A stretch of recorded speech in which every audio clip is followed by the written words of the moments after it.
Hey everyone, Tommy Derfler, Sam Rice here, back on the Lighthouse Wealth Group Spotlight podcast.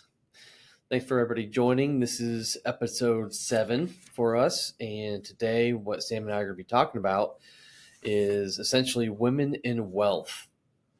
So, why this is important to discuss. As of 2024, women control approximately about 32% of the world's wealth, totaling around $72 trillion.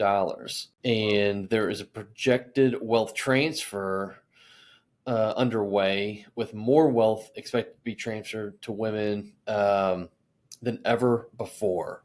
But what are your thoughts on that, Sam? You think it's important? Oh, definitely. I think traditionally for advisors who targeted potentially male executives or something like that as clients, you have to start opening up kind of the wheelhouse where, so many more women are in the workforce having really fantastic careers and their own careers, as we Mm-hmm. plan for traditional financial planning for a family, we have to plan to not only address, you know, the husband potentially as the breadwinner, but also the wife, and both equally important income streams to support that family plan. And I think one of the biggest things, as you were talking about that wealth transfer, a lot of people don't realize is that women will actually, there be two times of inheritance in most women's lives that a lot of them don't probably think about, which is inheriting assets from their parents, and Mm-hmm. then, kind of segment of, of individuals that we work with a lot are widows, because most Mm-hmm. people don't think about that, but the surviving spouse is usually the wife in the family. Mm-hmm. For whatever Yep. reason, women just outlive men. I know. They do less risky things with their lives. Who knows? But yeah. So helping that demographic of person, just like we would anyone else, understand the options that are available to them for being educated with their money, being smart about their money, going through an inheritance situation. What does that even look like? How do I now manage this? Something that I haven't done before in my life. Those are some of the big life events that I don't think a lot of advisors and a lot of wealth management practices really focus on, but I think it's Mm-hmm. really underserved. And I think a big blind spot for a lot of individuals is, yeah, really addressing that. I agree. And I think, going back to the longevity between men and women do live longer. And I think Hmm. part of that is due is I do think they're more typically relational than men. And so they do factor in on relationships, as they do get older and how important that is and what that does to your quality of life. I think men have a harder time. Not that we can't do that, but it just doesn't come as natural to us as it does with women by making sure Yeah. and keeping up with key relationships, whether it's family, close friends. I do think there's a quality of life that comes with that. And so you're right. We do see typically women living longer than men for that reason. And I think, because of that, women are becoming much more attuned to want to make sure they're in the loop as far as the financial situation because, my experience, I've had a lot of clients that husbands passed away unexpectedly. And, in their cases, they didn't know as much as their husband spouse as far as their financial situation, so now they're thrown into this whole new world and they have to learn, they have to make decisions kind of all at once, and that brings a lot of anxiety and fear to the situation. And it's almost kind of like riding a bicycle and learning Yeah. how to ride it at the same time, learning how as you go, and you're thinking, man, this thing's really wobbly. Yeah. And I remember having one lady, she inherited money from her husband, and it was quite a significant amount.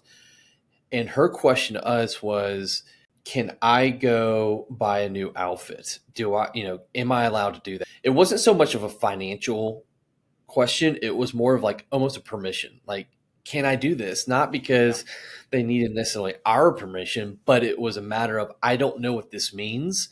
I don't know, really a whole lot. Is it still okay if I go to the store and buy an outfit? And that was a situation. I was like, oh my gosh, she really, we've got to do a good job in backing up for a second, giving a lot of education on the front end so she can have peace of mind knowing, hey, she just inherited this money, but what does that really mean at the end of the day? Yeah, no, So, I completely agree. And I think, as you see this with clients when they come in, and you always want to have like the husband, the wife come in and really get a sense of their relationships with money, because mhm, everyone is very situationally different. Right as we talked about it, men might be more risk takers in their investment kind of ideas and thesis and background, and mhm, women might be a little bit more risk adverse, which I thought was kind of funny. I was looking at some of these statistics, and it says that women outperform men by almost 2% annually in investment performance.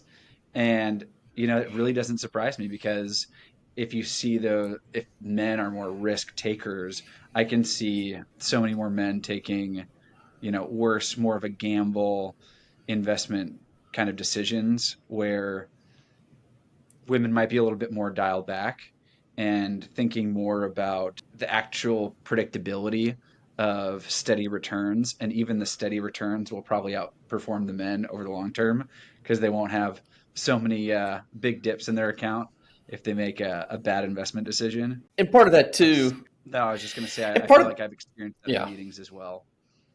yeah. Well, I think, men typically want to battle the math behind it, right? And so they want to be, hey, I want to get the maximum amount of returns. How do I do that? Maybe we should, then you start typically talking about market timing, and that's where people really lose. And, Hmm. they kind of want to cut the corners or beat the process of investing where, once you get a good diversified portfolio, and once we understand what a person's goals are, investing itself becomes a lot easier. And so I think Yes. that's where women are very, very in tune with, they know what they want to use the money for. Like, what is the end goal here? Okay, let's say you made it, Yeah. double digit returns every year. Like, what would be different to you? And I think men have a hard time understanding that because they're too busy trying to get the most money. And that's where you can typically, Just chase the make number. mistakes. So you have women, Yep.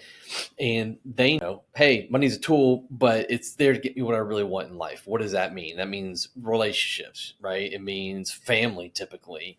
Um, and a I don't need to big part take of on that I've undue seen. risk to achieve these things. And so I think that's, from an advisor standpoint, it's really refreshing because now they know what they want, Yeah. where I think, and I'm, same thing for you and I, Sam. I think men, they want to get in there and get the best return, but they don't necessarily know, okay, well, if we did that, what would you do?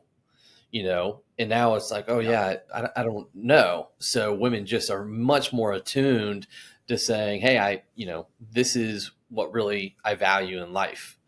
And so that makes it really easier as an advisor, because now Yep. we know the purpose behind the investing. Hey, we don't need to get the highest rate of returns. We don't need to take unnecessary risk, because if the goal is just to say, hey, we want to be able to pass down some money to your kids, then that's the goal. If they say, hey, I don't want to leave a ton of money behind or a certain amount of money behind, then they want to be able to spend that now to be able to see that enjoyment with their kids and grandkids. And so now we say, okay, well, if that's the case, now we know how to invest that. We have a purpose behind it. And if the investments are aligned with your goals, then it takes the guesswork out of it typically. And we have a more clear understanding of why and how we're going to invest that money, which is huge. They can be more clear with their goal setting. We're not just chasing Yeah, returns and what have you. because that could be a slippery slope. Well, But I do you think it's think just, women invest differently? yeah, I think inherently that's one of the reasons, right? I think, um, at least the women that I've spoken to and worked with in the past, it's they are less prone to just gamble essentially with stock picks, and they really want to take advice on how to get a steadier, more predictable return over time than essentially like day trading. Because they want to go live Like their they life do and what's really invest differently. meaningful. I would say that it's they invest differently, not necessarily in portfolios, companies, or anything like that, but they invest differently because essentially they're much more attuned to what they want. And as soon as you get that dialed in, and as soon as an advisor can truly understand what the values are of the individual or family, they can then allow and help with the recommendations of the portfolios of the companies they want to own, knowing what those values are. And that's where I think women are really good at. Well, I think just in general, it's a very underserved demographic. There's so many women out there with fantastic, high paying careers. And I feel like a lot of advisors and advisory groups just inherently haven't decided to target that market for whatever reason. And I think it's just really underserved. And I think that's really where coming in and kind of being a steward for those folks and help them really grasp their ability to achieve a great financial plan for themselves and their family. Yeah, it wasn't really a thing in the past. This is where I've seen a lot of advisors make mistakes. Is when a potential client comes in the door, they want to address the man, right? They want to address, okay, hey, Yeah. here's, all the technical attributes. And when they do that, they get up and the meeting's done. The husband and wife go into the car on the ride home, and the wife will say, I don't feel comfortable, or, if it was a good meeting, hey, and guess who has the most influence on the decision they make? That's right. Typically the Yeah. wife. And Hmm. so I think advisors making sure to address the spouse that may not have, the level of interest that the husband has. I think that's really important that we address that to them and we get them talking and understanding and what's important to you. And so I think that's where I think advisors try to make the mistake is they really end up dressing the husband Yeah. more than the wife. And I think that's just they're they're not seeing how much of an influence a wife really makes within a couple to make those decisions on, hey, who's looking out for my best interests, who's relational, who wants to understand my values, what I desire, what I want from this.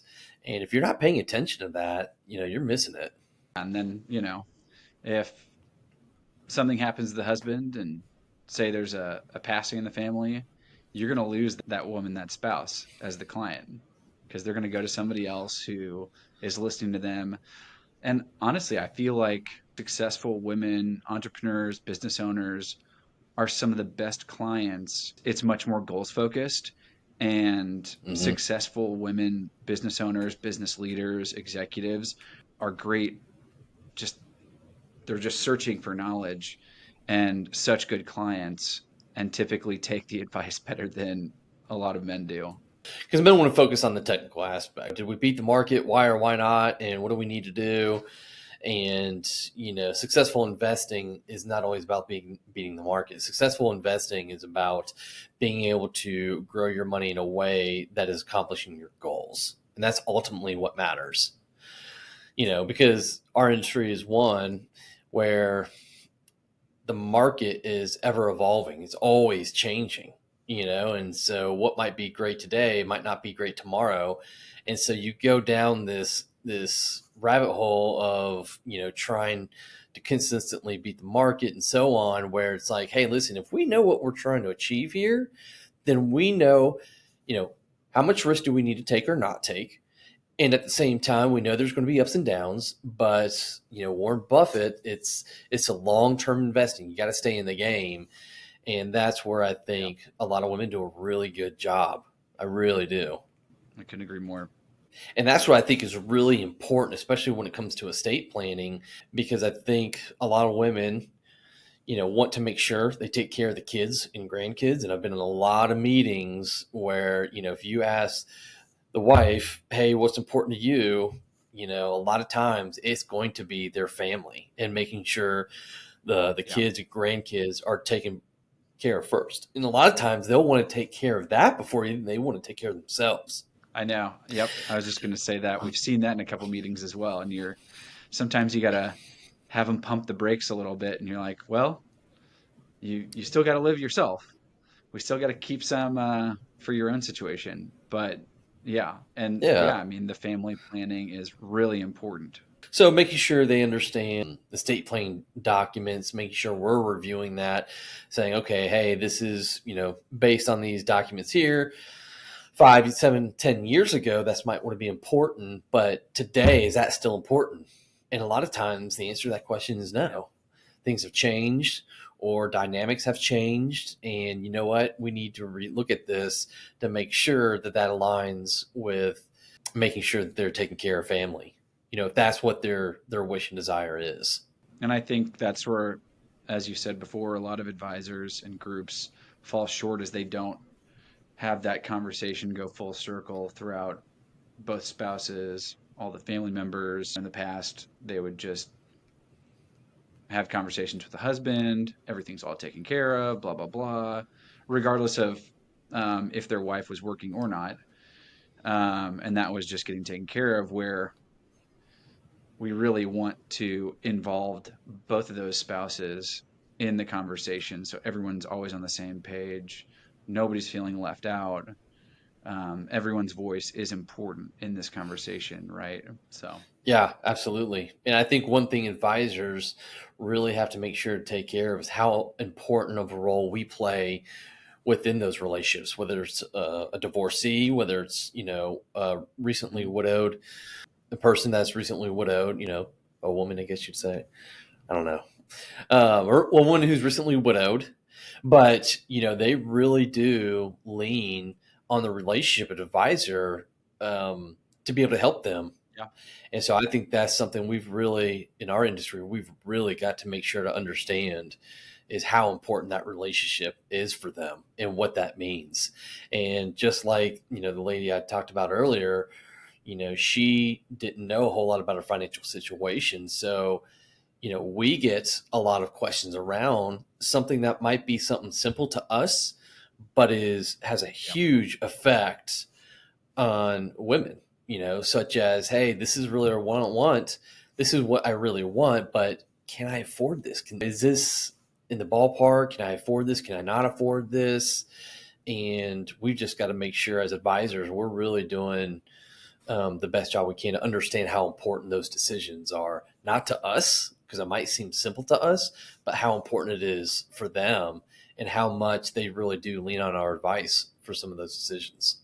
what I think that brings up a good point to make too is not overgeneralizing your advice and recommendations to different age ranges of women and different, like, it goes back right to everyone's personal situation, but not kind of having the same blanketed advice like maybe advisors would have had in the past, with talking down to the spouses or widows or who have you, or even successful wife of the person that you met or what have you, and really accounting for that person as the decision maker, as they should be in the process. And that's why that's one of our niches, right? Because we've really got to gain that trust from a lot of our female clients that are divorcees or recently widowed, because they're great to work for. They really are. If you take the time, you take a couple steps back, you really make sure everyone's educated, and they pick up a lot more, I think, than we think. I really do. I think Yeah, they learn very quickly. I think they're very good learners, astute learners. They take it seriously. They're dedicated, to the goals and their values that they have aligned. And it's our job to really recognize how important that is. that's right. I agree. Because they're going to be transitioning this, amass the wealth that their families created, into the future. In most cases, more than none. Yeah. So really have to cater those conversations to, well, in this plan, we do have Ed ending his plan before Stacy or what have you, and bringing that conversation to life a little bit so they do think about those things like, oh, Ed or whoever, yeah, let's bring Nancy or Stacy or whoever your wife is up to speed, if she hasn't been in the past, or vice versa, if somebody's been taking care of the kids and somebody else has been the breadwinner. So we're all on the same page and we all know what's going on financially. We know where these accounts are.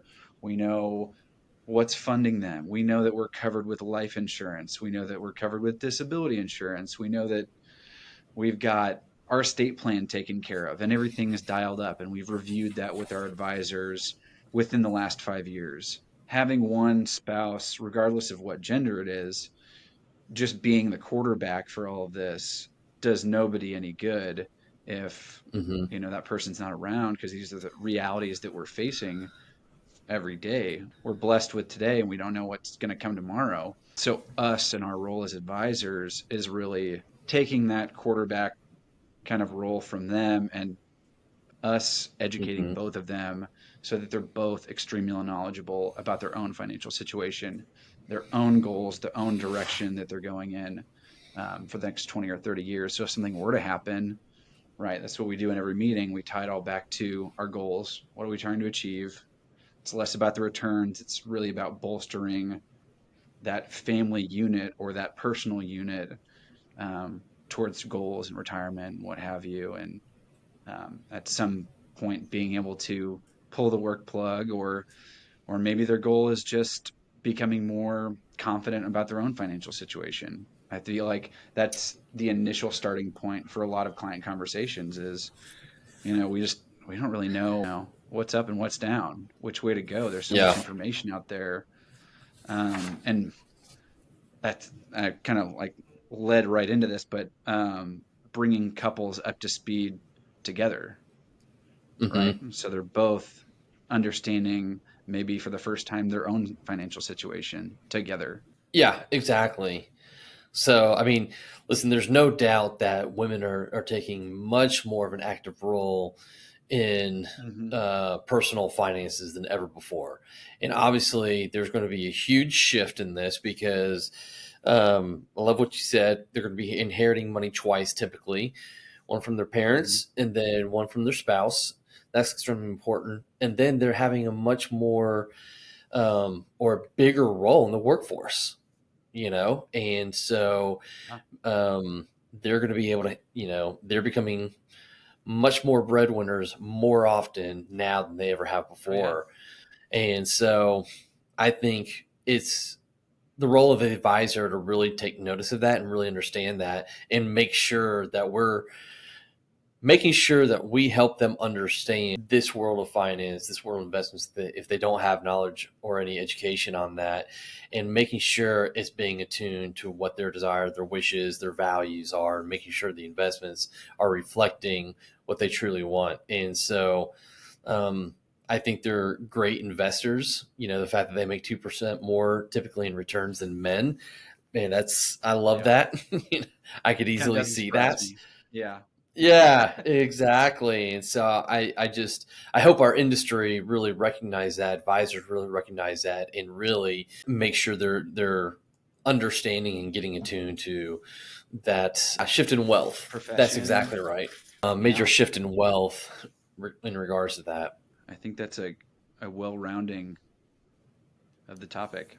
Well, in that regard, we're going to go ahead and wrap up. So, just want to say thank you all for listening. If there's anything we can help out with, please do not hesitate to give us a call 629-654-7190. Feel free to visit us on our website, www.lighthousewealthgroup.com. Appreciate it, and we'll see you next time. Take care. We'll see you then.